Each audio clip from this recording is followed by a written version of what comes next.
What's up guys, Egil Sandfield here, and today I will show you how my race at the Motegi went last night in the top split of the Proto GG series. So I actually did a very fine qualifying of a 1 minute 43.955, and about half a second in front of me is William Levaik, who is definitely the fastest guy at the moment. But yeah, I managed to kind of keep up with him in this qual, and some of the guys that I'm used to racing, sort of like Peter Ridley, Stefano Coriali, sorry, and Timo Verhoost. I'm definitely a bit quicker than them. So yeah, but let's see how it all turns out.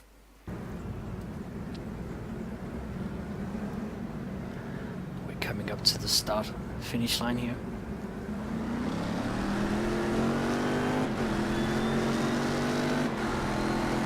So far so good.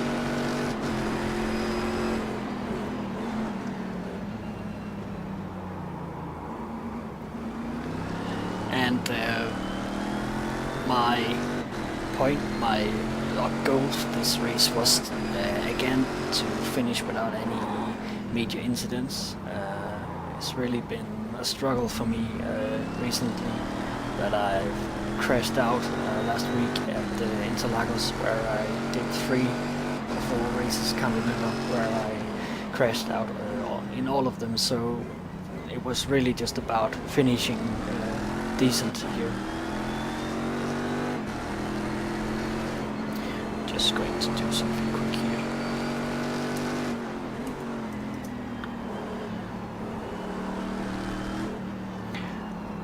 And yeah, I knew that William in front of me, he would be very quick, and obviously I wasn't going to challenge him at all, at least not on the speed and the pace, but maybe through the consistency. But also about that, William is very consistent and great overall driver, I think. So it was going to be tough. So actually, instead of focusing too far ahead, I was kind of more worried about this guy just behind me, Philip, yeah, and he did a qual lap which was only about 1/10 slower than my own lap. So on paper we were very similar, and in these opening laps he was just all over me. I managed to get a gap of about a second, but it just stayed there for so long. But apart from this, yeah, I had a bit of a hangover again, and I don't know about you and driving when you have hangover, but I tend to find that my reactions and my Motegi, what it's called, movements are not that consistent and stable, and yeah, I tend to do more mistakes when I have a hangover. But yeah, but last night's hangover were not that bad. So yeah, I kind of kept the calmness in my body. So to set out for this race, I was kind of prepared and ready to actually do some proper work here, and I believed in it, I think.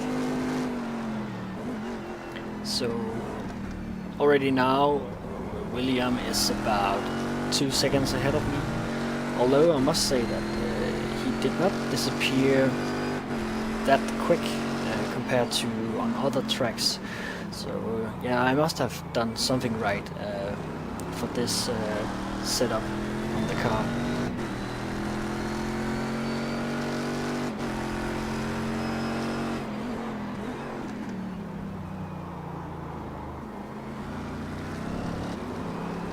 So let's just go back to Felipe's car here to see what's going on. And we are racing at nighttime, which means faster lap times than usual, but a track which is kind of slippery. It's like it's slippery in some corners, especially the one that I'm coming up to next time.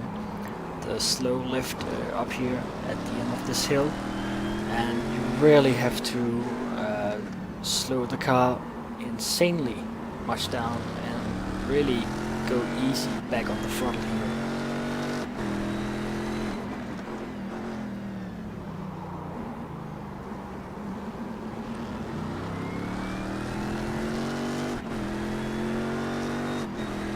So behind Felipe, Timo is starting to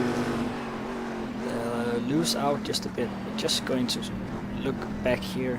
Yeah, he's still battling with some other guys, but it's definitely, the battle is definitely on between me and Felipe here.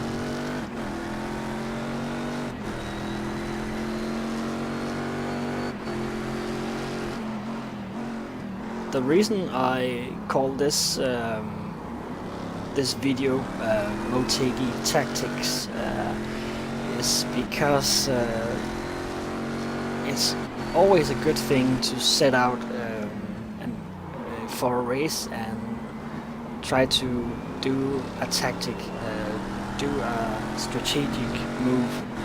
And for me in this race, I knew that Felipe would be up there with me in the lap times, and I probably wasn't going to catch up to William like in front of me. So my tactic for this race here was to not let Felipe here by, but at the same time take it easy, and by being consistent then show Felipe here behind that I wasn't going to give up my position. And if I could just prove to him through my driving that I would be consistent, he would maybe start to give up or do some mistakes because he was going to be frustrated about not being able to pass me. As I had these hangovers, I knew that I wasn't going to do blistering lap times every single lap. There was going to be some mistakes, especially in this opening part.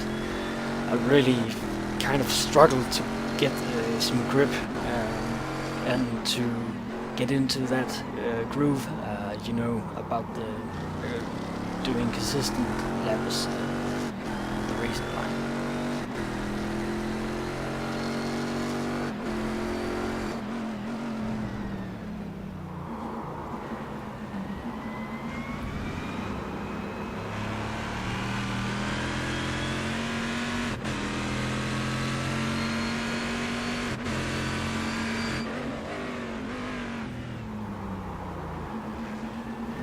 So you might saw there that I braked, I think I actually braked where I used to, but for some reason when I have hangovers I tend to not brake enough. I tend to brake about 70% maybe, where I really need about 78 or 80%. Oh yeah, it's just making a mistake here. So yeah, he was pushing quite well.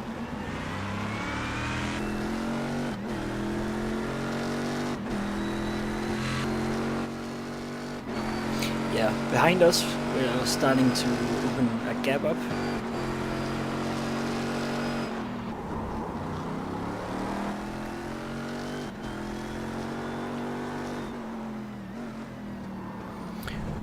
I noticed on the relative timing display that Felipe here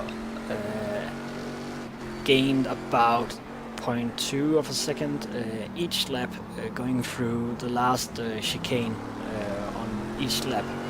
So that meant that I was a bit faster than him going up through the S's on the opposite side of the tunnel over here.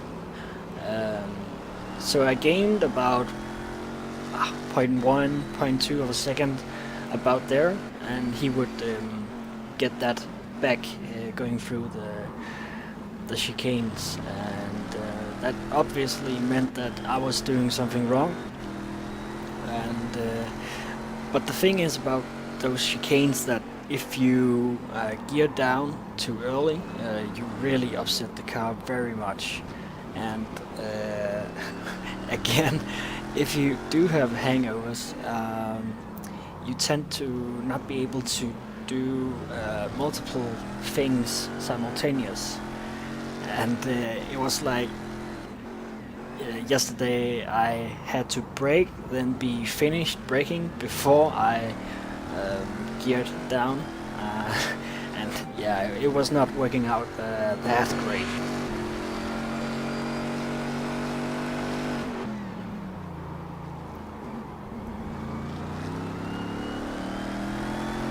So you see my line here, kind of coasting and not actually. I need to be more out to the right before going into the chicane itself. And I figured it out during this race, so I would say that I improved. And that was due to watching that relative time where he would gain 2/10, 4/10 each lap.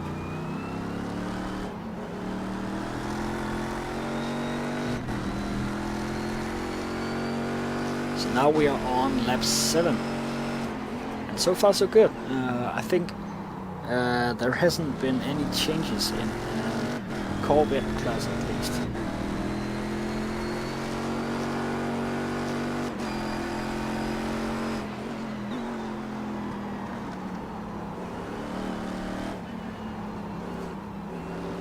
But I'm really pushing. You should know that. I wasn't taking it easy here. I was pushing just enough to,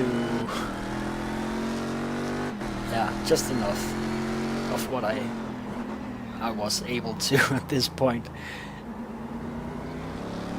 If I hadn't had those hangovers, I would probably have done some bit more consistent laps and also faster.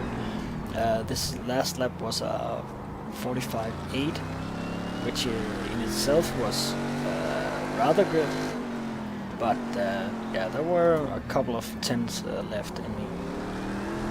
Actually, this time around, coming into the chicanes, I did quite alright, because this time it was Felipe who was too far to the left.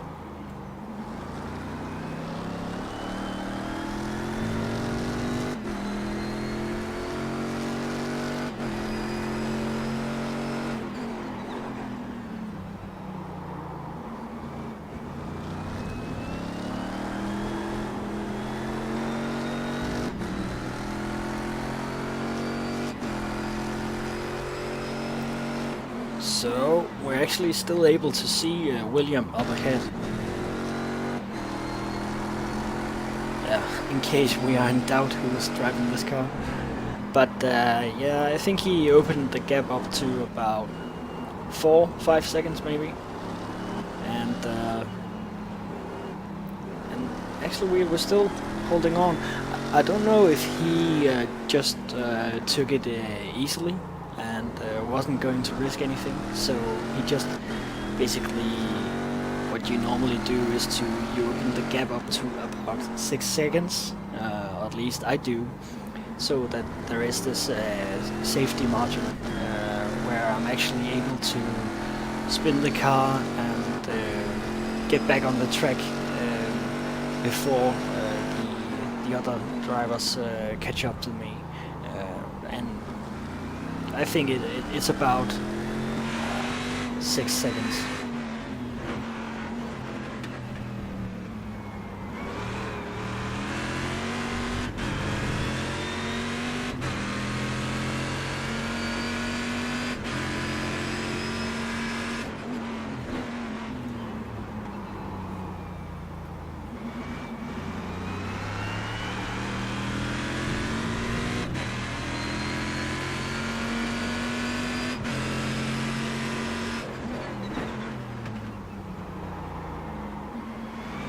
Pushing like hell.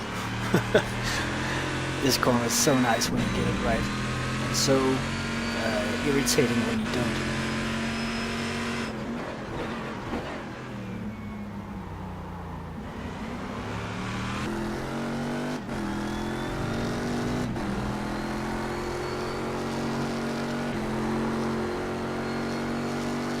So he's still holding on to me. Another thing about this Motegi Tactics is that I just had to stay in front of him until we got into traffic. And for Motegi, the Corvettes would start to catch up to the Ford GTs before the HPDs would catch up to us, or at least us in the front of the class. So yeah, we kind of were able to control the overtakings ourselves, and well, yeah, he braked really late here. I don't think I noticed that yesterday.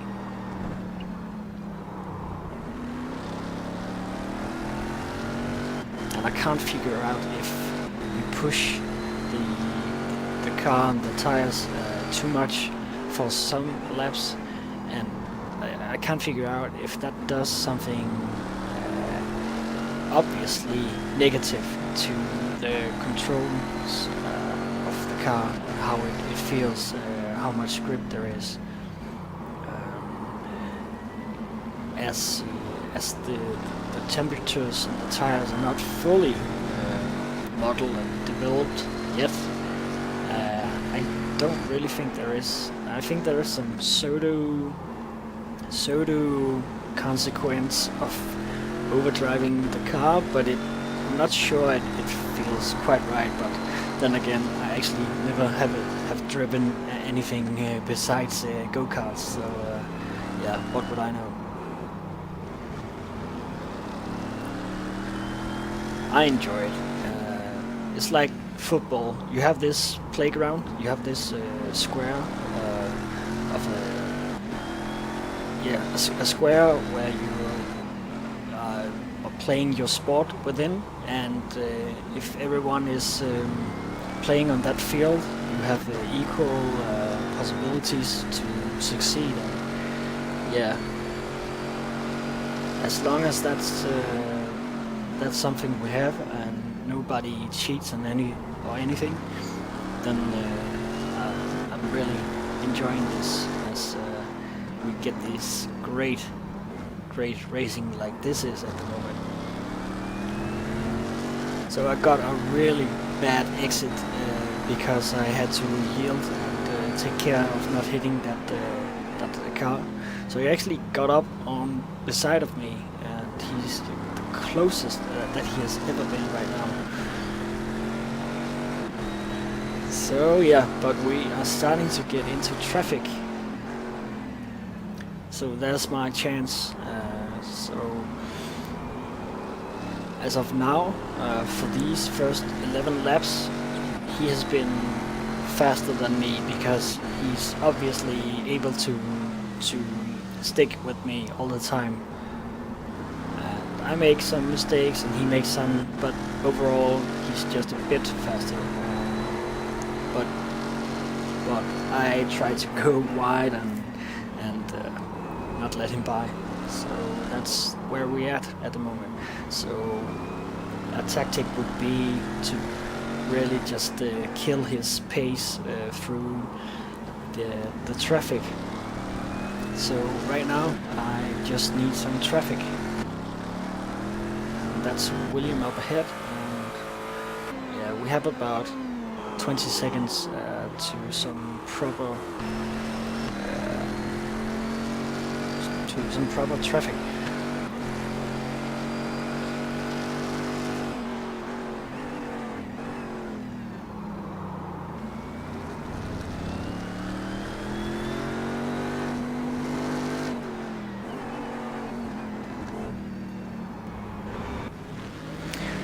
Let's go on board. Just going to find this. Sorry, not on board. Let's go on a chopper.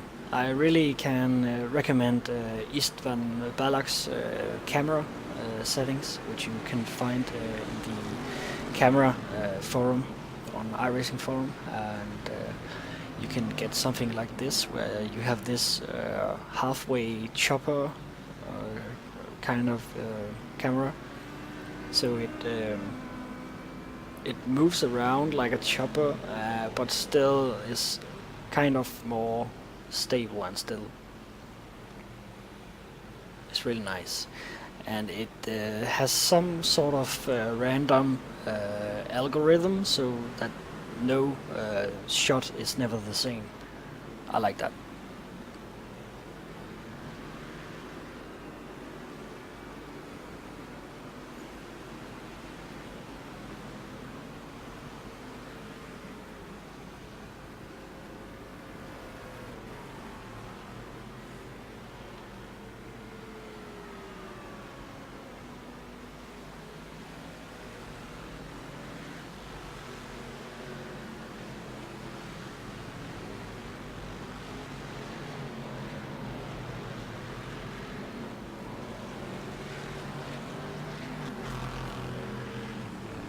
Hey, what's that up ahead? It's traffic. Nice.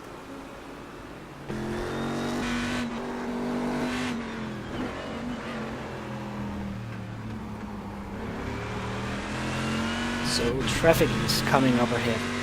So let's see how that pans out. Obviously, I want to overtake this guy up ahead just before a corner, so that Felipe behind me can't do that. And I'm thinking, what about up here? No, it's too far away. So this is from within Felipe's car. And I'm still stuck, and once again he gets a bit better exit than I do. Good driving there by the Ford to let us continue the fight here.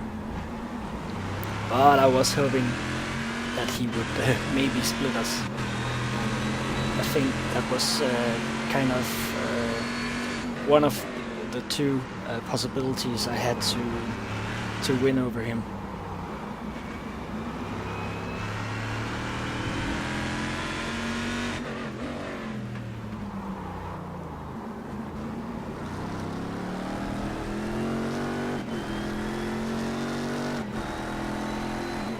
And more traffic up ahead.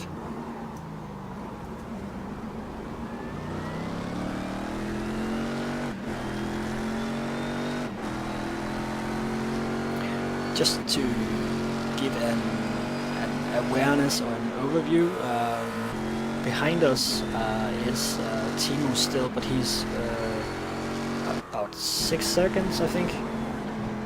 6-7 seconds. And yeah, I almost lose it here. So that's actually this incident here kind of cleared it for me that I really needed to take another line coming into that corner.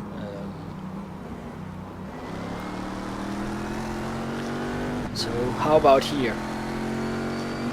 Still not close enough, unfortunately. So once again I'm stuck behind him. This time I'm thinking, yeah, I'm going to get a much better exit, which I did, and thoughtfully, or luckily, Felipe here didn't overtook me.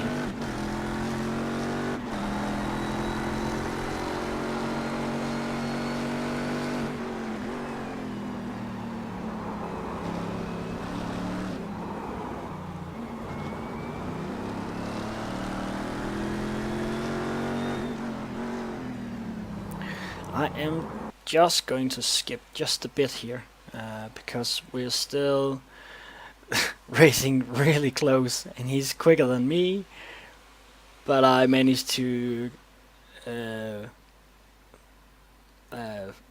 get him to stay behind me. So more traffic.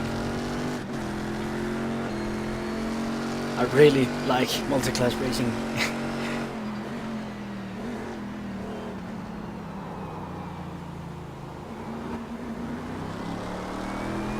So here it is. I'm able to go behind him, and this guy here in the Ford didn't want to let go of his pace too much, so he actually wanted to get that corner before Felipe here did, and due to that I think Felipe was a bit surprised about that.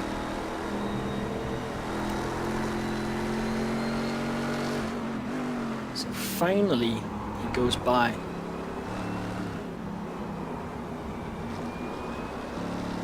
And I think he lost about 2 seconds here.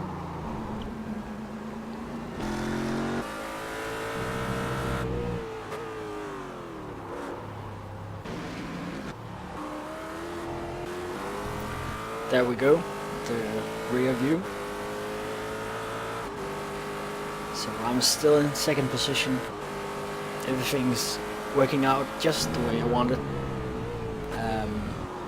Getting to that traffic time of the race, and slowly getting a gap to Felipe here, but now I'm stuck behind the Ford GT, and Felipe is closing in again. There he goes.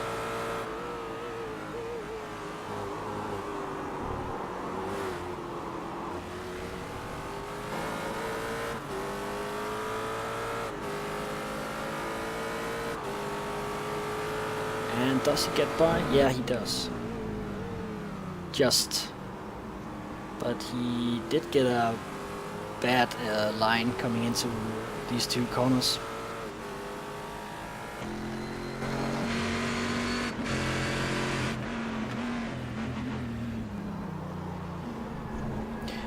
And what's happening now is that the leaders of the LMP2 class is catching up to us. So yeah, we kind of have to give just enough space for them to overtake us. And I think, oh, that's not fun here. You can really be taken by surprise.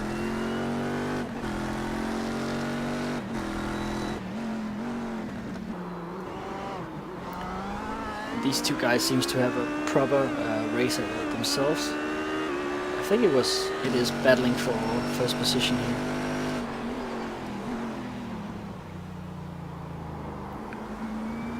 So right now I think the gap is up to 4 or 5 seconds, and I'm so excited by this because we've driven 17 laps now.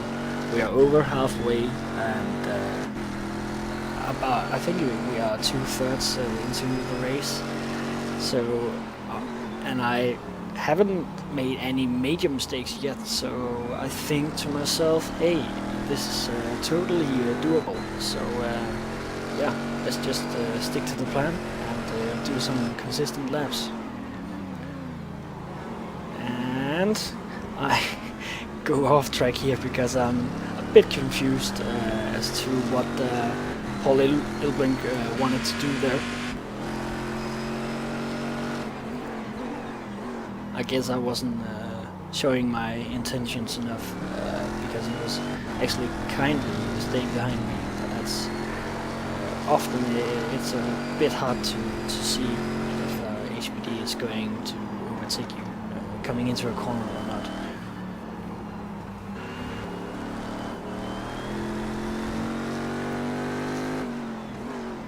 but gap is still about 3.5 seconds, I think. And last lap was a 1:45.5, so again I'm pushing it.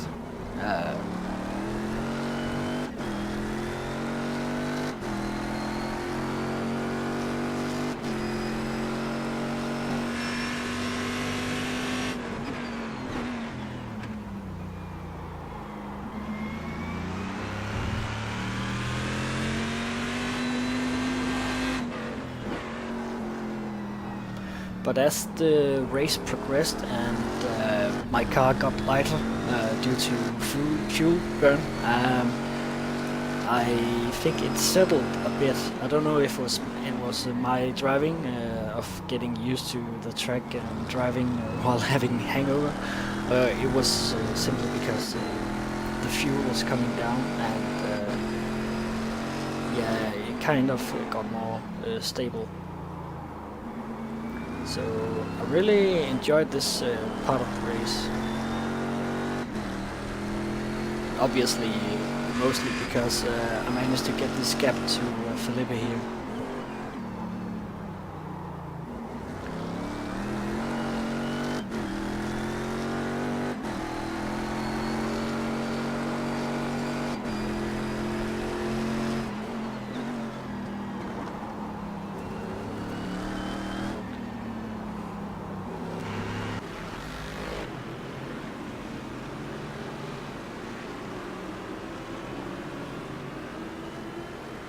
Now I'm coming up to position 2 and 3 in the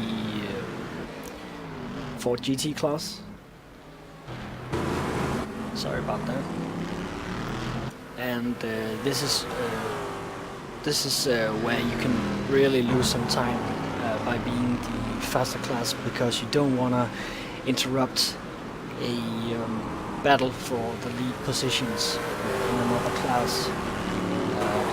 Since I had this gap of about 4 or 5 seconds, I thought to myself that, okay, if Felipe would eventually catch up with me, I would still be able to go defensively for the last 8 laps here. So I did kind of take this a bit more safely.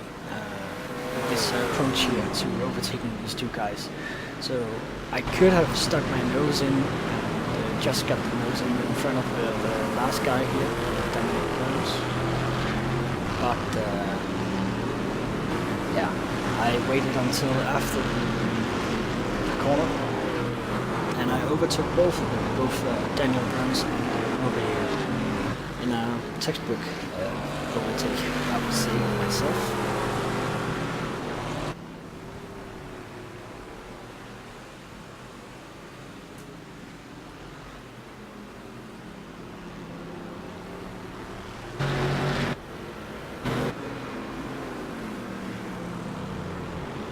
Looking good. I really like the brake glow and the lights on the track. Unfortunately, I think the track is a bit too lit up. I think it's very lights everywhere, and even at places where there aren't any artificial light, the grass is still green and you can see all the trees and such. That's could be due to my gamma settings or monitor settings or something. At least it's very visible for me.